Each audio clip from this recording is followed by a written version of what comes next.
বিসমিল্লাহির রহমানির রহিম। ম্যাথ এডুকেশনের পক্ষ থেকে সবাইকে আন্তরিক শুভেচ্ছা ও অভিনন্দন। আজ আমরা শিখব অষ্টম শ্রেণীর গণিত অনুশীলনী 2.1-এর 13, 14, 15 এই তিনটি অঙ্কের সমাধান। সুপ্রিয় শিক্ষার্থী, তোমরা এখন খাতা কলম নিয়ে প্রস্তুত হও। আমি অঙ্কগুলো বোর্ডে লেখার সঙ্গে সঙ্গে তোমরা যেন তা খাতায় সঠিকভাবে উঠাতে পারো। তো দেখো, আমি এখন 13 নম্বর অঙ্কটা পড়ছে। দেখো, 13 নম্বরে আছে কোনো আসল 3 বছরে মুনাফা আসলে 1578 টাকা এবং 5 বছরে মুনাফা আসলে 1830 টাকা। আসল ও মুনাফার হার নির্ণয় করো। দেখো, বলছে কোনো আসল 3 বছরে মুনাফা আসলে 1578 টাকা এবং 5 বছরে মুনাফা আসলে 1830 টাকা হয়। আসল ও মুনাফার হার নির্ণয় করো। দেখো, তাহলে আমরা লিখতে পারি যে 13 নম্বর, আমরা কিন্তু 13 নম্বর অঙ্কটা পড়ছি এখন। তাহলে 13 নম্বর আমরা লিখতে পারি, দেখো 13 নম্বর আসল যোগ 5 বছরের মুনাফা সমান 1800। দেখো, আসল যোগ 1830 টাকা। 1830 টাকা আমরা বইটা একটু হাতে নেই। দেখো, আসল যোগ 5 বছর মুনাফা সমান 1830 টাকা। আবার আসল যোগ 3 বছরের মুনাফা সমান 1578 টাকা।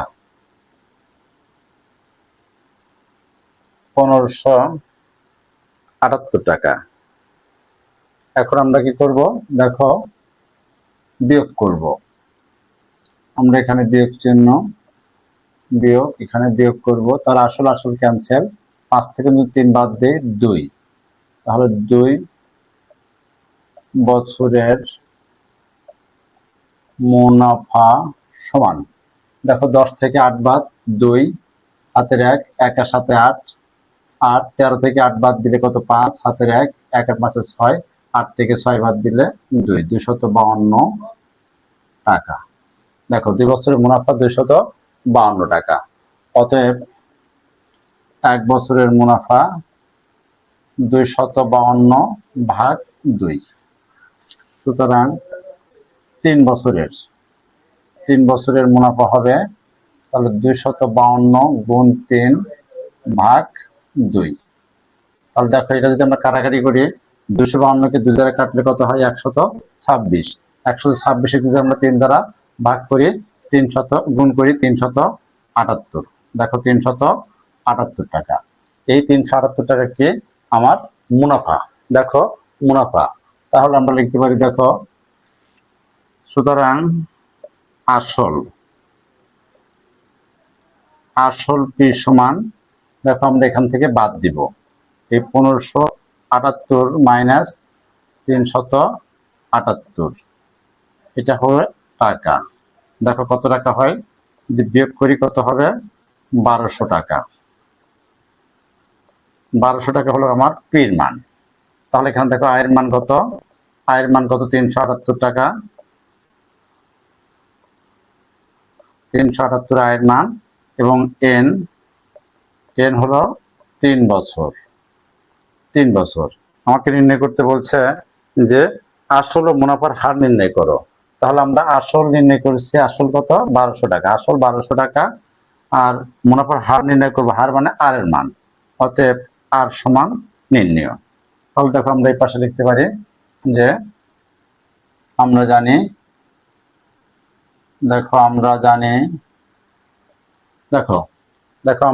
আমরা লিখতে পারি যে আমরা জানি আই সমান পি আর এন, বা আর সমান I into 100 divided P N.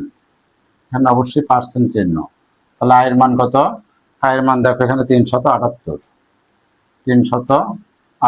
গুণ 100 ডিভাইডেড পির মান এখানে 1200 গুণ এখানে দেখো এন এর মান কত? এন এর মান 3। তাহলে একটা শূন্য, এই একটা শূন্য কাটা, তাহলে দেখো উপরে থাকে 378 ডিভাইডেড 3×12 = 36। 378 ভাগ 36, 378 কে 36 দ্বারা ভাগ করবো ক্যালকুলেটরের সাহায্যে। দেখো আমরা লিখতে পারি 378 ভাগ 36 সমান কত?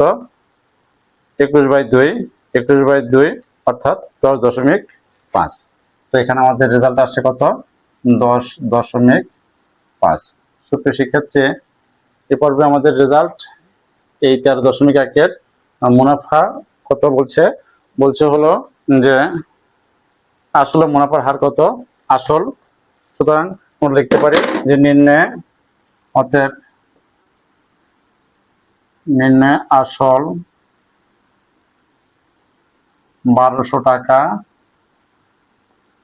এবং মুনাফার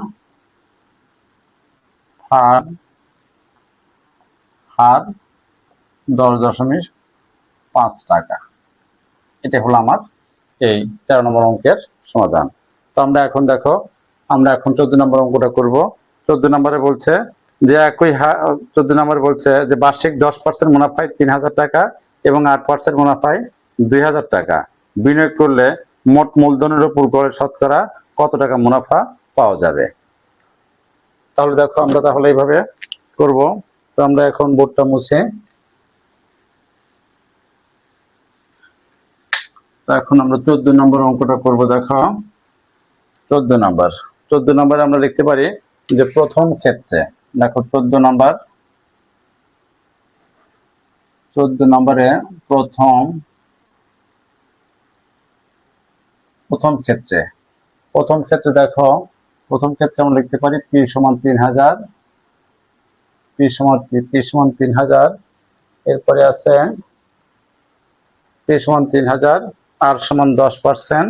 দেখো R = 10%, মানে 10/100, N = 1,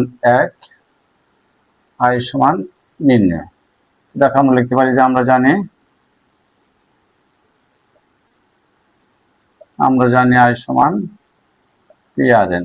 তাহলে P এর মান কত? 3000। P এর মান 3000 গুণ R এর মান 10/100 গুণ N এর মান কত? 1। দেখো আমাদের এখানে কত আসে? এই 2 শূন্য কাটা সমান কত? 300 টাকা।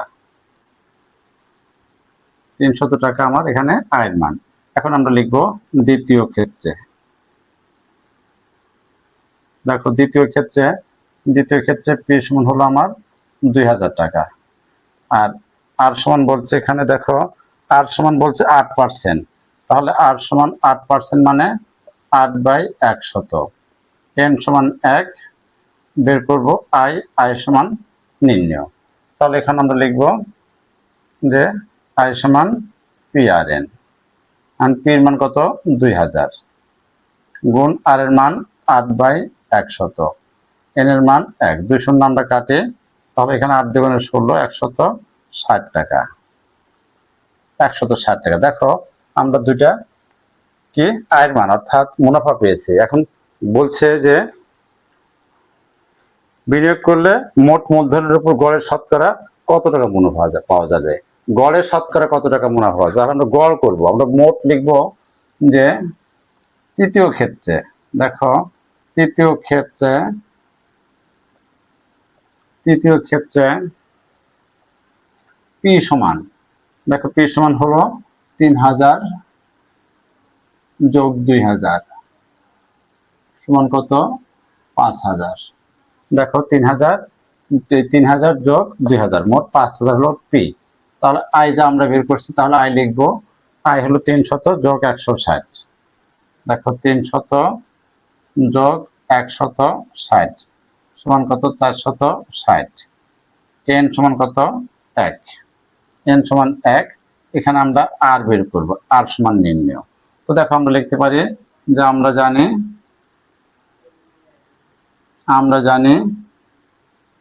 I = PRN বা R = I × 100 ডিভাইডেড PN, শতকরা চিহ্ন। তাহলে আয়ের মান এখানে দেখো, আয়ের মান এখানে আমাদের আছে, আয়ের মান 460, 460 গুণন 100 ডিভাইডেড পির মান দেখো, পির মান কত 5000 গুণ পির মান 5000, এরপর এন এর মান কত, এন এর মান আমাদের এখানে কত দেখো 1। তাহলে দেখো এখানে কত আসে এখন 1 2 3 1 2 3। 46 যদি আমরা 5 দ্বারা ভাগ করি তাহলে আমাদের ভাগফল আসবে 5 নং 45, অর্থাৎ 9 কত 2 টাকা। 2 টাকা মানে এত পার্সেন্ট, এখানে অবশ্যই পার্সেন্ট দিতে হবে। বলছে গড়ের শতকরা কত টাকা হারে মুনাফা পাওয়া যাবে, তাহলে মুনাফা পাওয়া যাবে 9.2 টাকা হারে, হারে বলতে এত পার্সেন্ট। আচ্ছা, এখন আমরা 15 নম্বরটা অঙ্ক করবো। 14 নম্বর কমপ্লিট। দেখো 15 নম্বরে বলছে রডিক গোমেন্স 3 বছরের জন্য 10,000 টাকা এবং 4 বছরের জন্য 15,000 টাকা ব্যাংকে থেকে ঋণ নিয়ে মোট 9,900 টাকা মুনাফা দেন। উভয় ক্ষেত্রে মুনাফার হার সমান হলে মুনাফার হার নির্ণয় করো। উভয় ক্ষেত্রে মুনাফার হার সমান হলে মুনাফার হার নির্ণয় করো। তাহলে দেখো আমরা লিখতে পারি, 15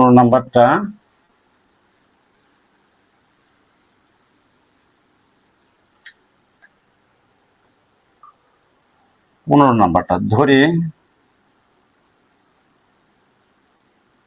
উভয় ক্ষেত্রে মুনাফার হার আর, উভয় ক্ষেত্রে মুনাফার হার আর। তাহলে দেখো প্রথম ক্ষেত্রে